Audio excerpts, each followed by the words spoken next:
shout out goes out to our current channel members. If you were interested in picking up a channel membership for as little as $1.99 a month, head over to my channel profile and hit the join button to view all of the available perks. Thanks! Hello there everyone and welcome today for a new video on the channel.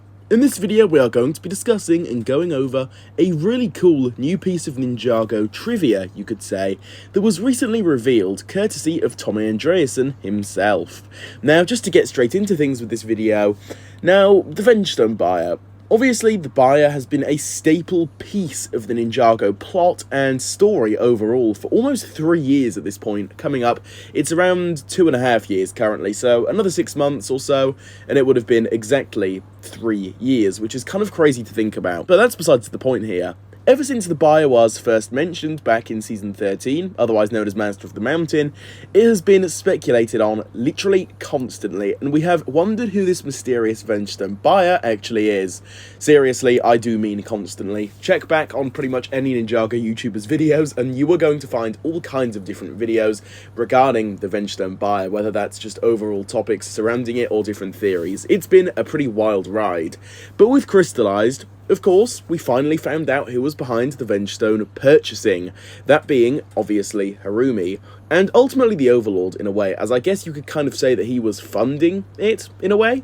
However, as with any story in existence, planning does exist, and just recently, it was revealed who was originally going to be the Buyer.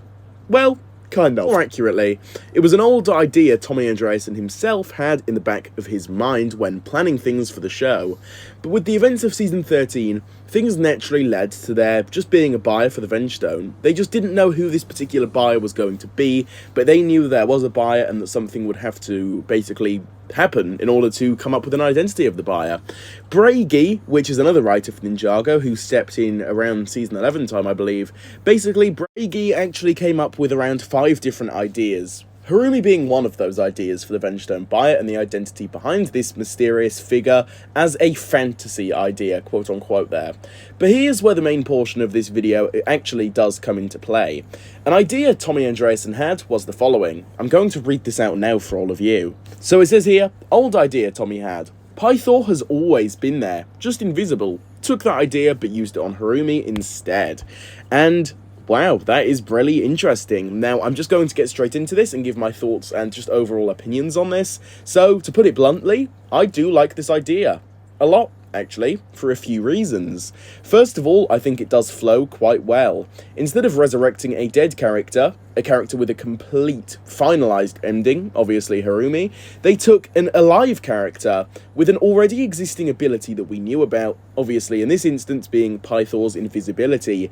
That was long established, possibly in Season 1, I believe, if I'm not mistaken. Yeah, definitely back in Season 1. And so we knew that the Anacondrae tribe had this different ability. They were always said to be very strong, the strongest out of all of them, and invisibility is one of those main reasons as to why they were the strongest tribe out of the Serpentine. So we already knew that he had that ability, so it's not like they were kind of reworking the storyline to make this fit in. And it's just not as insane and crazy overall as bringing back a character that we saw die in a really unnatural way, if that makes any sense.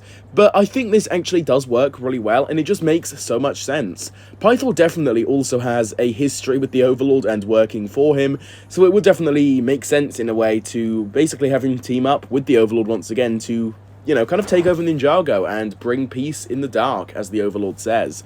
So overall, I do actually really enjoy it a lot for those reasons I have literally just stated, and I think it honestly does seem better than what we got. Although maybe once you get into more intricate details, it doesn't work as well. I'm not really a writer for the show, so maybe they kind of foresaw something that I'm just completely missing here. But I think that on paper, this sounds like a much better idea than having Harumi return overall. But hey, that's just me. I am notorious for not liking Harumi to return in Crystalized after all. With all of this being said, be sure to drop all of your own thoughts and opinions down below on this in the comments. I would love to hear your thoughts on this.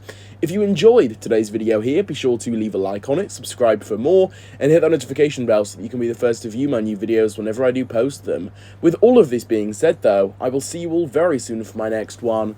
Goodbye.